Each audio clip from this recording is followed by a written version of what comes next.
L'accordo con Indipendenza Veneta nasce da 10 giorni a questa parte, dopo un lavoro fatto da parte del gruppo Chiavegato sul territorio, assieme a noi Veneto Indipendente, di cui siamo stati promotori e parte integrante di questo gruppo. Sono venute a mancare le prerogative iniziali, che erano quelle di un lavoro costante di tutti i gruppi su tutti i territori. Il gruppo Chiavegato si è sempre dato da fare molto sui territori di Verona, Vicenza, Padova e Treviso, e dopo mesi di lavoro a testa bassa di tutti i componenti del gruppo Chiavegato siamo stati richiamati all'ordine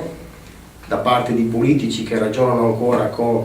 un vecchio modo di fare politico che non fa parte del nostro ideale. Siamo stati richiamati a dire che noi dobbiamo sottostare alle regole loro, in quanto loro hanno le firme e quindi, avendo le firme, noi dovremmo fare i loro servitori. Questo non fa parte del nostro ideale, ripeto, il sistema di lavoro, e quindi abbiamo abbandonato noi Veneto Indipendente, perché se dobbiamo cambiare questo paese qua, dobbiamo cambiarlo anche dal modo di fare politica, e per questo siamo orgogliosi di far parte di Indipendenza Veneta,